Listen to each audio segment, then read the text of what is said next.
Bonjour à tous, ravi de vous retrouver pour cette édition du 13h.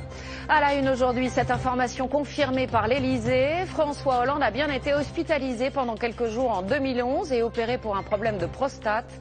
Il n'était pas encore candidat officiel à la primaire socialiste à l'époque. Nous retrouverons Jeff Wittenberg en direct.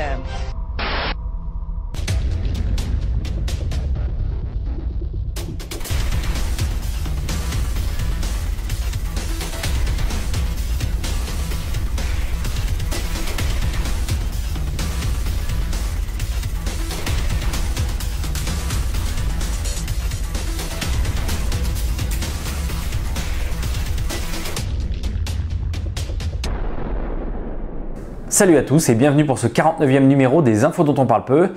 Je ne vais pas vous parler de la prostate du président, nos chers médias s'en sont occupés toute la journée du mercredi, non-stop.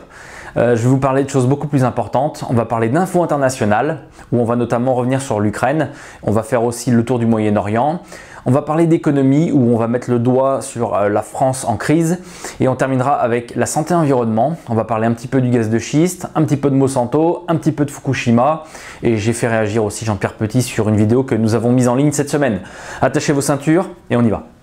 On attaque les infos internationales et comme promis, on commence par l'Ukraine. L'Ukraine qui a donc rejoint ou qui s'est plutôt encore rapproché de la Russie et de l'Union douanière plutôt que de l'Union européenne. Alors ça a laissé place à beaucoup de manifestations en Ukraine, plus ou moins provoquées.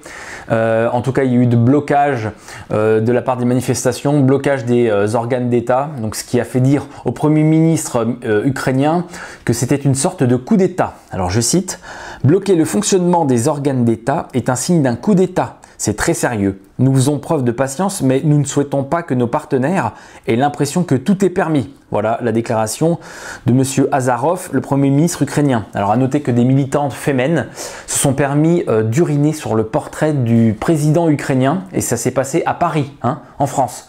Et sans que personne ne dise rien. Les médias l'ont pas trop couvert. Voilà, c'est quand même assez scandaleux de leur part. On continue, on va parler de la Libye maintenant. Et un ancien du régime de Kadhafi qui porte plainte contre la France parce qu'il prétend avoir été torturé. Dans un livre paru cet automne, Tahar Denek, ancien responsable des comités révolutionnaires de Kadhafi, raconte comment il a été torturé par les Français au moment de l'intervention en Libye. Mais il ne compte pas en rester là. Son avocat, maître Éric Moutet, a déposé plainte à Paris pour obtenir l'ouverture d'une information judiciaire. Tahar Denek, ancien responsable des comités révolutionnaires, considérés comme les piliers de l'ancien régime de Mouammar Kadhafi, avait déjà porté des accusations dans un livre, ce qui s'intitule « Sarkozy-Kadhafi, histoire secrète d'une trahison », qui est paru l'automne dernier. Alors il y explique notamment comment il a été torturé à l'électricité et à la matraque électrique. Je cite, « Il me mettait pieds nus dans une flaque d'eau et envoyait le courant. Français et Qataris posaient les mêmes questions. Si ma réponse divergeait, c'était l'électricité. » Alors selon la plainte, Tahar Denek a été arrêté le 21 septembre 2011 par la Katiba. Emmené dans un hôtel reconverti en prison en bord de mer, il y aurait été détenu pendant 40 jours. Il y affirme avoir été torturé par des Libyens et par des Qataris. Il ajoute également que des Français auraient participé à ces séances à plusieurs reprises.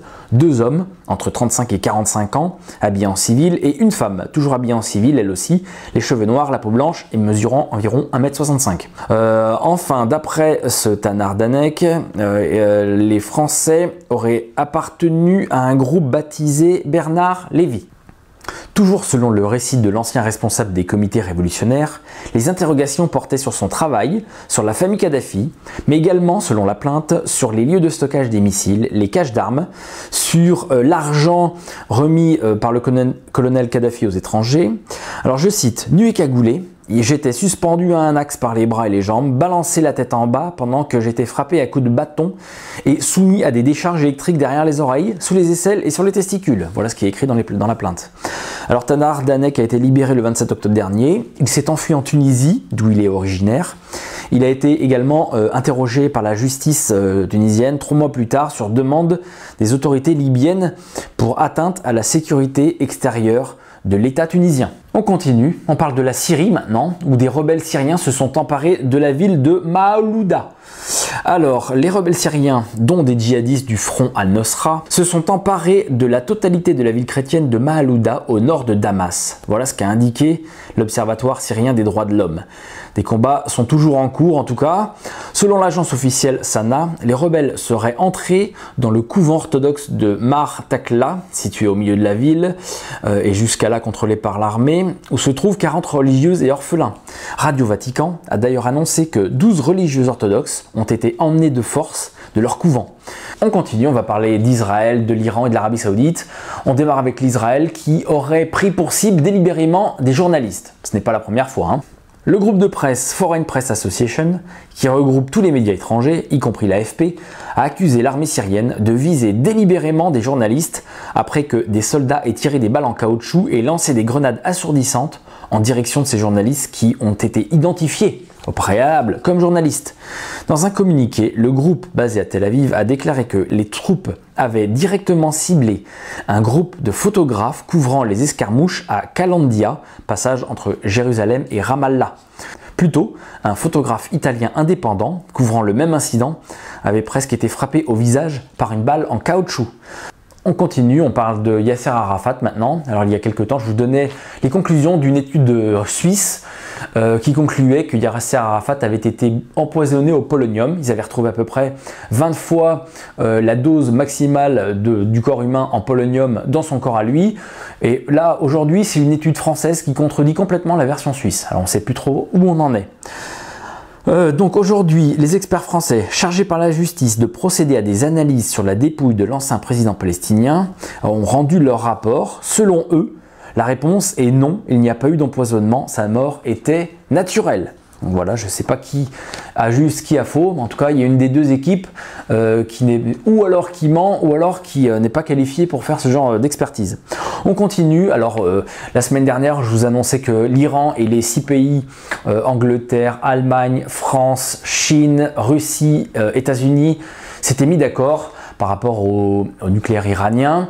Il y avait eu un deal de conclu, tout était beau dans le meilleur des mondes, mis à part Israël qui contestait cet accord. Aujourd'hui, on apprend que l'Union européenne interdit à l'Iran d'utiliser les ports européens pour les navires iraniens.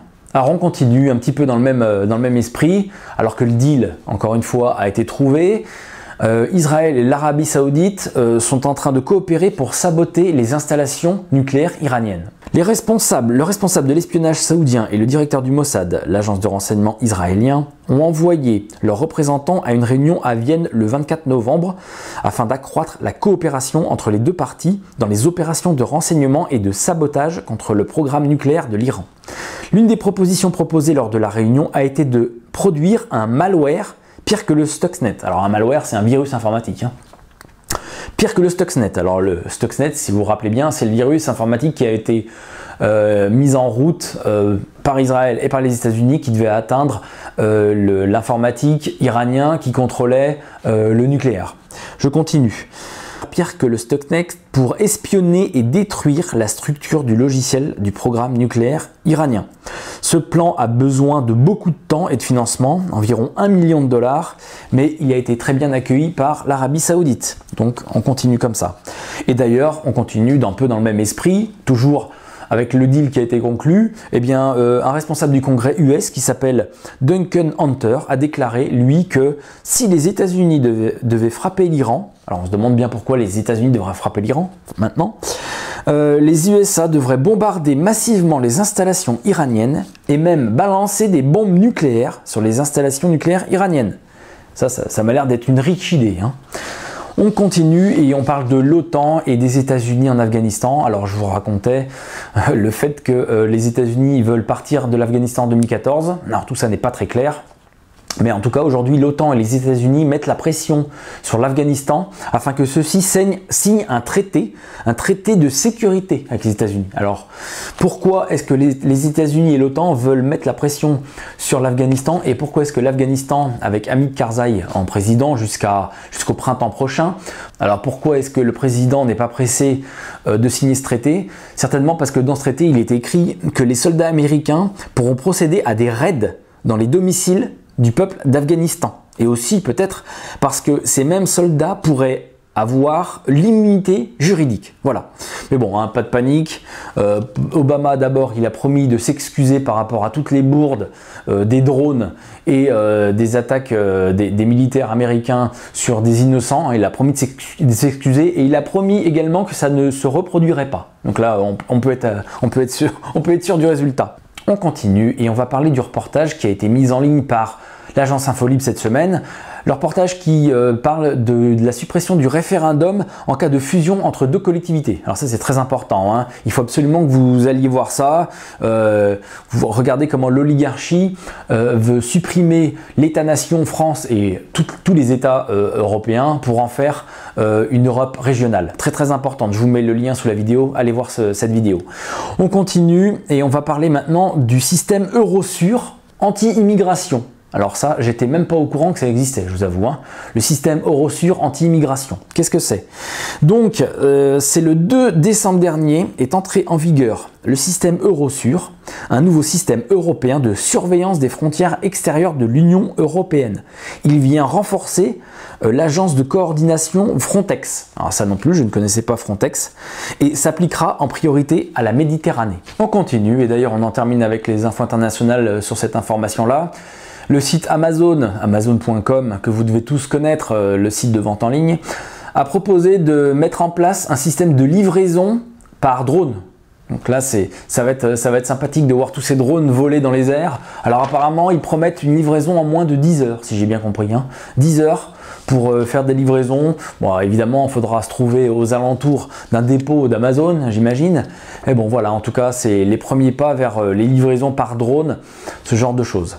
On attaque la partie économie maintenant et on va parler de la Chine. Deux informations à vous communiquer. La première, c'est la Chine qui apparemment ne voudrait plus acheter du dollar américain. Les Chinois qui ont accumulé 3 440 milliards de dollars de réserves semblent vouloir changer de politique. En effet, un des responsables de la banque centrale chinoise, Yi Gang, a déclaré, je cite, « Il n'est plus dans l'intérêt de la Chine d'accumuler les réserves de change étrangères. » Bon, alors avec l'opposition entre la Chine et le Japon à propos des îles Senkaku, avec évidemment les États-Unis du côté japonais, on sent que la tension monte entre les deux grands géants américains et chinois.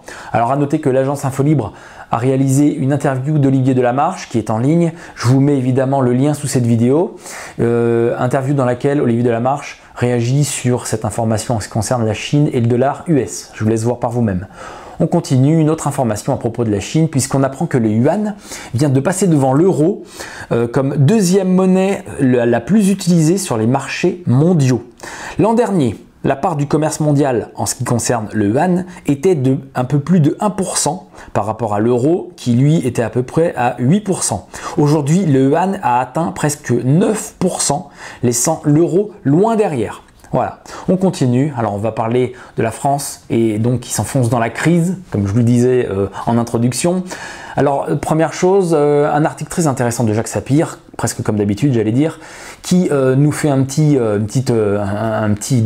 briefing de tout ce qu'il faut savoir sur le chômage en France, et région par région, catégorie par catégorie. Je vous laisse voir ça par vous-même. D'ailleurs le graphique que vous avez devant les yeux est assez parlant je trouve, hein. On voit bien que le chômage augmente, hein, quoi qu'en dise le gouvernement. Alors justement, puisqu'on parle du chômage, on va faire un petit passage sur les suppressions d'emplois cette semaine, puisqu'on a appris que chez Veolia Eau, on attend 700 suppressions d'emplois. Chez les laboratoires Janssen, 176 suppressions d'emplois. Et chez Nice Matin, donc le journal Nice Matin, 148 suppressions de postes aussi. Voilà, donc les journaux, les médias qui vont très très mal en ce moment. Alors bon, quand les médias vont très mal, c'est vrai qu'ils sont déjà pas mal aidés par l'État, hein. C'est ce que je vous avais envoyé, le rapport de la Cour des comptes, etc. Ce qui est assez scandaleux, quoi. Hein. Eh bien, on apprend que pour le journal L'Humanité, sa dette va être annulée. Et qui va payer? Vous et moi, bien sûr. Alors, ça va pas fort pour l'Humanité. Bon, pas de panique, hein. L'État est là, puisque le 3 décembre dernier, l'Assemblée nationale a demandé purement est simplement d'annuler la dette du journal. Je cite, « Les créances détenues sur la société nouvelle du journal L'Humanité au titre du prêt accordé le 28 mars 2002, réaménagé en 2009 et imputé sur le compte de prêt du Trésor numéro 90305 sont abandonnées à hauteur de 4 86 710,31 € en capital. » Voilà, donc ça c'est vous et c'est moi qui allons payer. Hein. Les intérêts contractuels courus et échus sont également abandonnés. Voilà, comme ça au moins l'Humanité peut repartir de zéro. Mais bon, c'est pas pour ça qu'ils vont pouvoir vendre plus de journaux. Hein.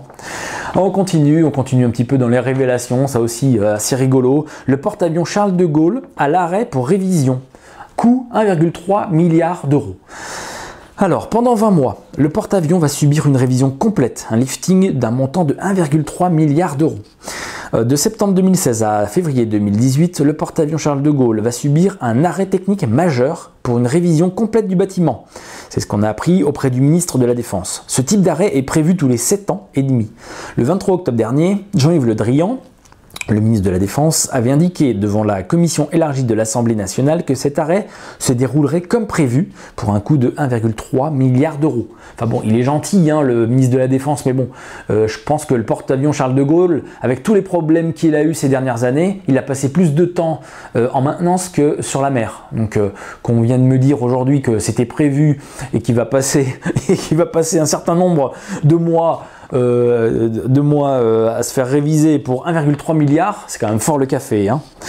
On continue dans la partie économie et je vous parlais la semaine dernière de l'Arménie. Vous savez, l'Arménie qui était sous la demande de l'Union européenne qui les pressait pour rejoindre le fief de l'Union européenne. L'Arménie qui hésitait entre l'Union européenne et l'Union douanière avec la Russie notamment. Et bien aujourd'hui, Poutine, lui, le malin comme il est, il a réduit le prix du gaz pour l'Arménie. Voilà, comme ça au moins il est sûr que l'Arménie restera avec lui. il est malin ce Poutine. Alors la Russie et l'Arménie se sont entendus sur le prix du gaz russe. Voilà ce qu'a annoncé Vladimir Poutine lors d'une conférence de presse à Erevan, précisant que ce prix allait baisser à 189 $ les 1000 m3. Selon lui, la Russie abolira la taxe frappant les exportations de ces matières énergétiques vers l'Arménie. Bien que cette décision fasse subir au budget russe un manque à gagner substantielle, elle sera bénéfique pour l'économie arménienne. Voilà ce qu'a souligné M. Poutine. Bon, c'est bénéfique pour l'économie arménienne, mais c'est surtout bénéfique pour lui, pour garder l'Arménie avec lui. Comme ça, il va pouvoir faire passer, comme je vous le disais la semaine dernière, les produits, les biens, etc. par l'Arménie jusqu'à l'Iran. Voilà.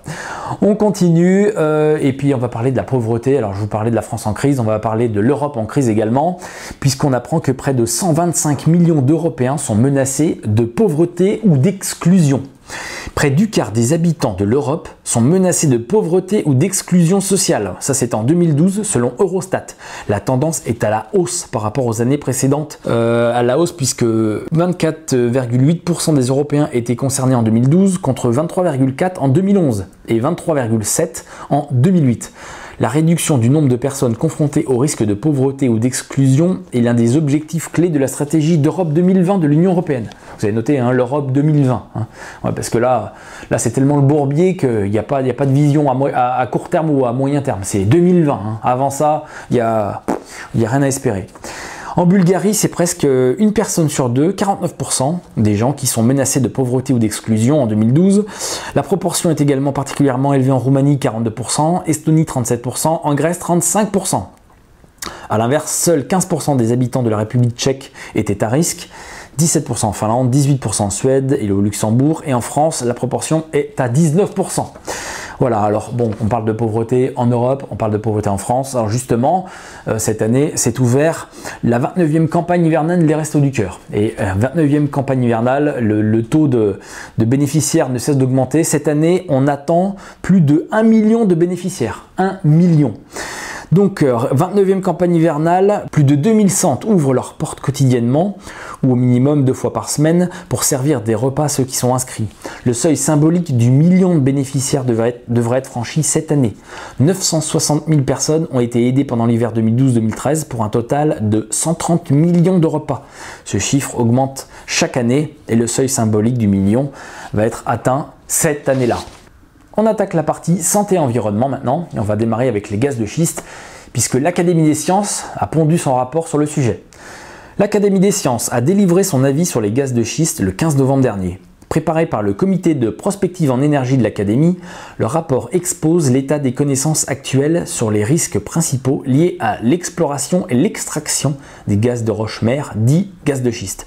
9 recommandations sont délivrées pour la France. Alors, je vous passe tout le baratin des 9 recommandations, hein, ça c'est pour faire beau, hein, pour nous dire que attention, la pollution, attention, hein, etc. Si vous voulez aller le voir, allez voir, c'est du baratin. On va se concentrer essentiellement sur ce qui est important. Je cite. Concrètement, le comité propose comme première voie d'action de procéder à des tests en vraie grandeur dans des conditions respectant la réglementation en vigueur. Pour cela, les zones déjà fracturées des vieux bassins charbonniers semblent tout indiquer. On peut y faire des tests par puits verticaux, sans fracturation hydraulique, et la matière organique y est abondante et propre à générer d'importantes quantités de gaz. Si la loi interdit la fracturation hydraulique, elle n'interdit en effet ni les forages verticaux, ni les forages horizontaux réalisés à partir de ces derniers. Voilà, donc on va contourner le forage hydraulique, on va dire verticaux, horizontaux, sans creuser la roche, ne vous inquiétez pas, tout va aller bien. Je continue. Le comité mentionne des méthodes alternatives utilisant l'électrofissuration, la fracturation thermique ou l'injection de propane ou de CO2 supercritique, mais conclut qu'elles ne constituent pas à l'heure actuelle des alternatives à la fracturation hydraulique. Il faut donc s'atteler à l'amélioration des procédés de fracturation hydraulique, laquelle, interdite en France aujourd'hui, pose principalement des questions sur ses effets environnementaux, à savoir la pollution des aquifères par le méthane, l'intégrité du tubage, la gestion des fluides de fracturation, les fuites de méthane dans l'air et sa consommation importante en eau.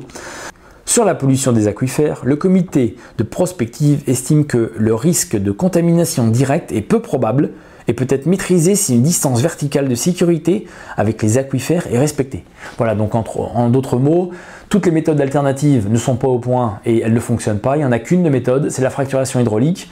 Et il faut donc améliorer ce système, comme c'est écrit dans cet article, améliorer le système. Bon, on va essayer, on va dire que si on maîtrise une distance verticale de sécurité, ça polluera moins l'eau, etc. Donc il faut rester vraiment très vigilant sur cette histoire de gaz de schiste. On continue et on va parler de Fukushima, une information qui n'est pas vraiment une information qui est détonnante, hein, puisqu'on apprend que l'eau radioactive va être finalement déversée dans l'océan Pacifique. Ça on le savait déjà, mais là au moins c'est clair, net et précis, c'est noir sur blanc. L'homme en charge du nettoyage de la centrale nucléaire de Fukushima, Dave Klein, a indiqué dans une interview que les centaines de milliers de tonnes d'eau contaminée seront déversées dans l'océan Pacifique.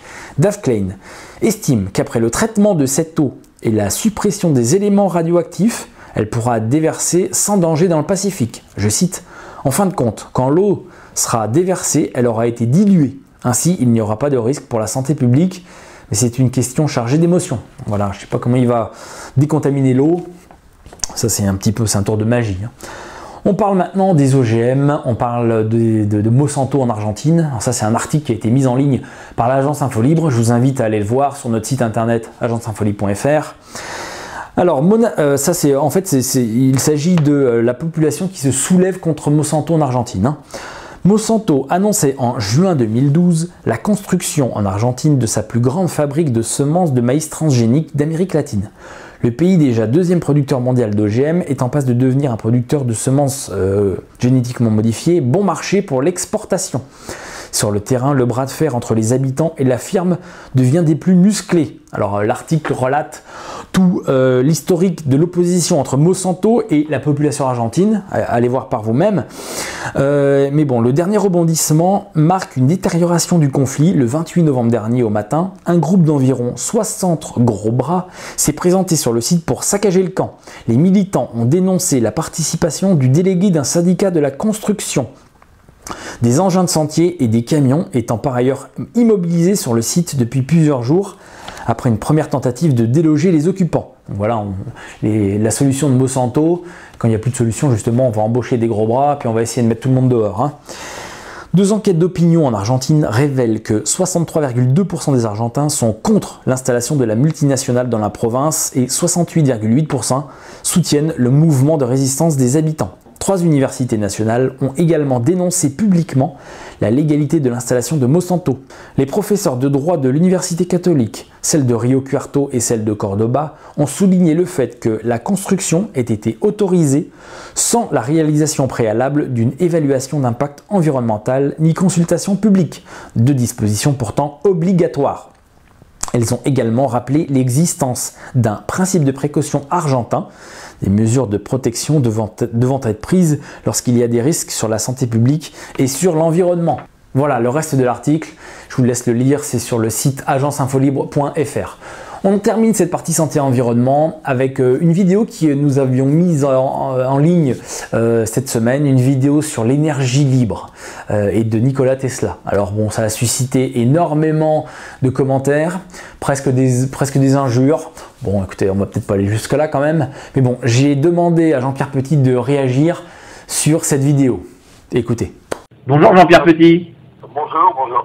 Je vous ai demandé de réagir aujourd'hui par rapport à la vidéo que nous avons mise en ligne cette semaine, la vidéo qui traitait de l'énergie libre. Alors on s'est fait attraper par plusieurs personnes sur internet, on s'est fait traiter de tous les noms, j'allais dire. Donc c'est pour ça que je vous ai demandé de réagir aujourd'hui. Alors si on prend les points de la vidéo, si on parle du moteur à eau, qu'est-ce que vous pouvez dire, vous qui avez vu cette vidéo? Écoutez, l'histoire de moteur à eau, moi j'ai été mêlé de très près à ce genre de choses. Alors effectivement, par exemple, il faut s'axer sur quelque chose de concret qui est le moteur Pattone.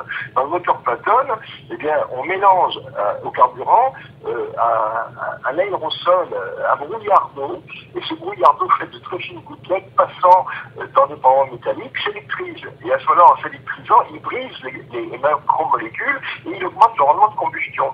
Et ça, c'est parfaitement prouvé, c'est solide, il n'y a aucun problème, c'est avéré. Alors pourquoi est-ce que ça ne se trouve pas actuellement dans l'industrie automobile? La raison est très simple, c'est que Pantone ayant mis son procédé dans le domaine public, c'est pas brevetable. Alors à ce moment-là, les grandes industries automobiles n'ont pas du tout envie, elles préfèrent vendre des pots catalytiques qui coûtent très cher et qui traitent le problème à la sortie, plutôt que de mettre sur en voiture ce genre de choses, parce que ça, c'est pas brevetable, on peut gagner de l'argent avec. Et quelles sont les performances d'accroissement de rendement de ce système? Très bonne question. Disons que ce sont des choses où on peut arriver à 10, 15, 20% d'économie, ce qui est extraordinaire. Mais ce genre de choses, moi je connaissais ça depuis que j'avais l'âge de 10 ans. Tous les industriels vous diront, dans les centrales thermiques, on envoie du fioul pour le faire brûler et on envoie de l'eau pour que le rendement de combustion soit meilleur. Par exemple, ceux qui connaissent un peu l'histoire de l'aéronautique, c'est encore assez récent, se rappelleront des post-combustion avec injection d'eau. C'est-à-dire que quand vous preniez un avion en réaction, vous faisiez le plein avec du fioul et vous mettez un peu d'eau. Comme c'est incroyable, mettre de la flotte, ben oui. Et moi, je m'étais fait expliquer ça quand j'avais une douzaine d'années au bain des découvertes, au musée de l'aviation, au salon de l'aviation. Et tu disais, c'est pour briser les grosses molécules. Donc, il y a une augmentation de rendement qui se fait. Alors là où c'est très paradoxal, et ça nous ramène aux travaux de Béniste, c'est que cette efficacité n'était pas aussitôt qu'on utilise. Il y a plusieurs eaux. Et moi, j'ai été témoin du fait que des gens comme David Dieul et Christophe Tardy, qui avaient essayé de monter une entreprise là-dedans qui s'appelait Hypno, ils s'étaient déconcertés parce qu'ils vendaient des économies de leur dos de carburant à des paysans qui installaient ça sur leur tracteur, parce qu'ils ne pouvaient pas le mettre sur des voitures, et avec le même économiseur et le même tracteur, il y en a un qui disait « Je vous bénis, j'économise 20% sur mon carburant », et l'autre qui écrivait « Vous êtes informant, remboursez-moi ». Ils ne comprenaient pas pourquoi. Parce que les équipes n'utilisaient pas la même eau. Alors maintenant, cette histoire de l'eau au pluriel, ça c'est Montagnier, c'est Béniste, et ça c'est tout à fait vrai. Bon.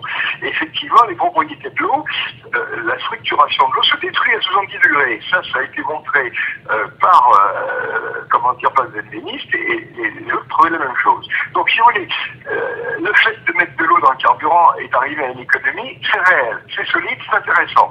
Maintenant, évidemment, des journalistes, même ça date déjà de 20 ans, ont dit oui, on arrive même à marcher avec 100% d'eau. Alors ça, c'est de la connerie, c'est tout. Il n'y a pas de preuve, il n'y a rien. À chaque fois, on vous dira, mais pourquoi dit tout ça? Parce qu'il n'y a rien d'avéré, il n'y a pas de constat, il n'y a rien. C'est quand même facile de prouver quelque chose. Donc ça, c'est pour le chapitre moteur à eau. Alors attendez, juste pour revenir sur le système Pantone par rapport à la pollution, est-ce qu'il y a une amélioration? Bien sûr, d'amélioration. Quand vous augmentez le rendement de combustion, eh bien, vous ne crachez pas de macromolécules à brûler. Moi, je vous donne l'exemple. La première fois que j'ai été mêlé à ça, les gens m'ont invité à une espèce de festival écolo, et il y avait un type qui avait monté un économiseur comme ça sur une Mercedes diesel. Alors moi, vous savez, dans ce truc-là, je dis à un scientifique qu'il faut qu'il aille voir. Donc, quand vous prenez une Mercedes diesel et que vous mettez un mouchoir en papier derrière, eh bien, au bout de 2 minutes, le mouchoir est noir. Pourquoi? Parce qu'il y a des tas de brûlés qui sortent. Et puis moi j'ai mis un mouchoir derrière ce pot d'échappement de Mercedes diesel avec son bouilleur d'eau là, et il trouvait que le mouchoir n'était pas sale. Alors après je me suis dit, il y a une expérience que je dois faire, et j'ai respiré les gaz d'échappement, et j'ai mis mon nez près du pot d'échappement, ça sentait pas. Donc de ce côté-là, au point de vue pollution, c'est vraiment génial. Et je veux dire que ce système d'induction d'eau dans les moteurs, ça devrait être généralisé, parce que là, on lutterait contre la pollution. Mais c'est beaucoup plus rentable de vendre des pots catalytiques qui coûtent très cher et qui en plus sont compliqués à fabriquer. Ok, je crois que je réponds à la question. C'est parfait. Maintenant, si on passe au point suivant de la vidéo, c'était les voitures électriques. Alors, les voitures électriques, les vertus des voitures électriques, on leur prête toutes les vertus. C'est certain qu'il y a eu des essais qui ont été faits aux États-Unis, qui ont été un petit peu contrés. Il y a une chose, c'est que la voiture électrique, elle a ceci de très intéressant, c'est que vous pouvez l'utiliser en ville, vous pouvez même utiliser une voiture électrique avec laquelle vous pourrez rentrer dans un magasin comme un supermarché et faire vos courses avec une voiture, parce que ça dégage rien, c'est évident. Hein. Bon.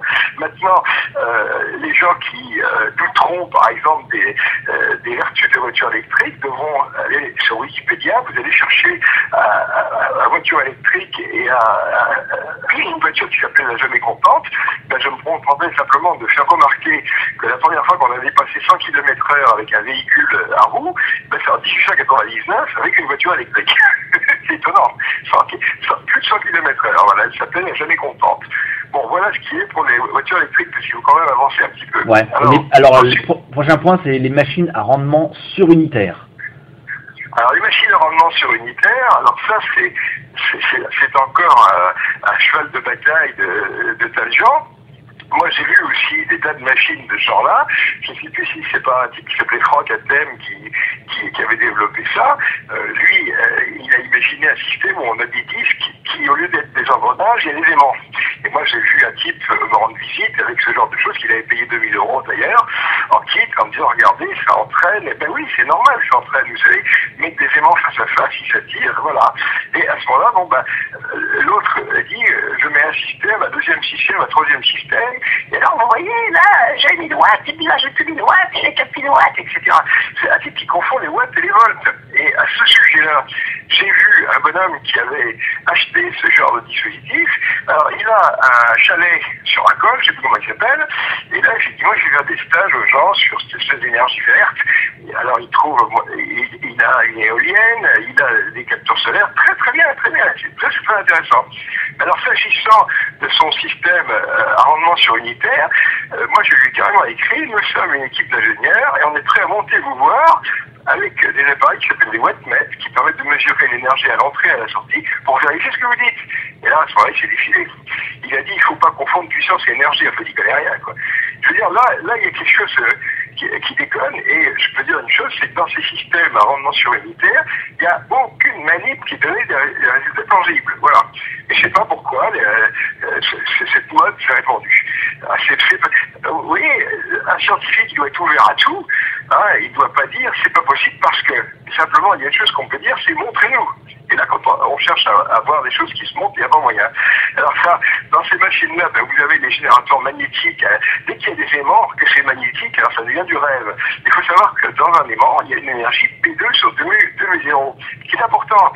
Et à ce moment-là, des gens pourront très bien faire fonctionner les générateurs en faisant rentrer de la puissance électrique en sortant. Il y en a un peu plus en sortant. Ça vient de la démagnétisation des aimants, quoi, c'est tout.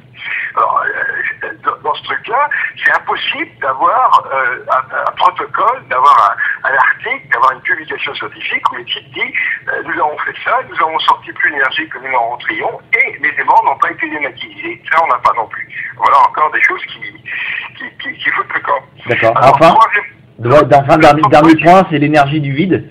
Là aussi, pour vous, c'est faux. Alors, c'est pas le dernier point, mais disons que ça évoque cette espèce de mythe, tu vois, de rumeur qui est l'énergie Tesla.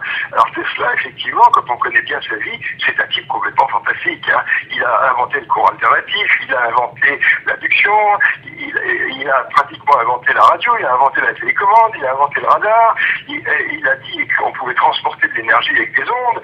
Tout ça, c'était un visionnaire absolument incroyable. Puis en 1891, il fait une conférence à l'université et il dit, je vais même jusqu'à penser que le vide est plein d'énergie, que nous avons de l'énergie qui baigne autour de nous, etc. Bon, et à ce moment-là, vous savez que quand il est mort, ses archives ont été dispersées, ça a été récupéré plus ou moins, et à ce moment-là est né le mythe comme quoi Tesla avait fait une découverte fantastique, son brevet avait été étouffé, ceci et cela. Bon, peut-être, hein, mais on n'a rien de concret. On n'a rien de concret, et cette énergie Tesla, il y a une chose aussi qui est particulièrement suspecte. Quand vous prenez un film comme Sirius, le film de Greer, eh bien Greer, qui est un des informateurs chefs, puisque pour lui le sujet OVNI, il faut absolument le démolir, eh bien il se sert de cette pantalonnade qui, je me rappelle de Greer disant, j'ai à la main un petit appareil qui a été créé par un autodidacte, et avec lequel il alimente tous les appareils de sa maison, sa machine à laver, etc. Ça, c'est un mensonge, c'est tout. Donc, en disant des choses comme ça, qui sont fausses, dont on ne peut trop apporter aucune preuve, ça permet de discréditer un sujet. Donc là, disons que cette énergie des vides, ces moteurs surnuméraires, tout ça, ça fait partie de cette espèce de bruit de fond général qui pollue complètement la perception réelle de certains trucs. Il y a aussi une chose, par exemple, c'est la fusion froide. La fusion froide, moi j'y crois, moi je pense qu'un jour ça va se faire. Moi j'ai des tas d'amis qui suivent ça avec intérêt, et puis pas un intérêt critique, un intérêt positif. Et à chaque fois qu'apparaît quelque chose, je dis à mon copain Elio, qu'est-ce qu'il en est? Il dit malheureusement, c'est comme du beurre au soleil. Il n'y a pas moyen. Il n'y a pas moyen d'avoir de trucs concrets. Vous avez ces inventeurs géniaux, quand on leur demande des précisions sur leurs inventions, ils disent, je ne peux pas vous les donner parce que c'est breveté. Et puis ça finit par disparaître. Voilà. D'accord. Donc en conclusion, la vidéo c'est du pipeau, quoi. Pipeau complet. D'accord. Voilà. Au moins ça a le mérite d'être clair. Merci Jean-Pierre. Ok. Merci. Voilà, c'est terminé pour cette vidéo, des infos dont on parle peu. Je vais vous donner rendez-vous non pas la semaine prochaine, mais dans 2 semaines pour la dernière de l'année 2013. Je vous remercie encore tous pour votre attention. Je vous remercie tous pour toutes les informations que vous m'envoyez tout au long de la semaine. J'essaye de faire le maximum pour trier et pour en donner le maximum donc aux gens. Je vous remercie aussi pour votre soutien. N'oubliez pas de suivre les informations sur le site internet agenceinfolibre.fr. Alors la semaine dernière, on a eu pas mal de coupures sur le site, parce qu'en fait il y a eu trop de connexions, on a été victime de notre succès, donc on va essayer de rétablir ça dans les semaines à venir. Il y a aussi la chaîne YouTube, notre chaîne Facebook, le Twitter bien évidemment, vous êtes habitués, je vais vous redonner tout ça comme d'habitude. Rendez-vous donc dans 2 semaines, ne quittez pas, j'ai une petite annonce pour vous qui va suivre. Voilà, rendez-vous dans 2 semaines, à bientôt, ciao. Salut à tous, merci à vous de nous suivre sur cette chaîne, merci à vous de suivre l'Agence Infolibre, merci de contribuer au développement de l'Agence Infolibre. Cette vidéo aujourd'hui, c'est pour vous annoncer la sortie prochaine du calendrier 2014 de l'Agence Infolibre. Alors actuellement, Olive et moi-même, nous sommes en train de nous mettre en place pour terminer ce calendrier. Alors en exclusivité, voici les 2 premiers dessins d'Olive pour ce calendrier. Celui du mois de janvier, celui du mois de février. Voilà, c'est Olive qui est en train de faire les dessins. Je vous promets qu'ils sont absolument magnifiques. Le calendrier est à acheter sur notre site internet agenceinfolibre.fr. Sur l'onglet e-shop, vous pouvez précommander le calendrier donc 2014 qui est à un prix de 16 €, port compris. Alors vous comprendrez que comme on a des petits moyens, on fait avec les moyens du bord donc. Et ce calendrier pour l'instant est à acheter seulement depuis la France métropolitaine. Donc voilà, si vous voulez aider Agence Infolibre à se développer, merci à vous de précommander notre calendrier 2014. Je pense que vous ne serez pas déçus. Merci à vous. Ciao.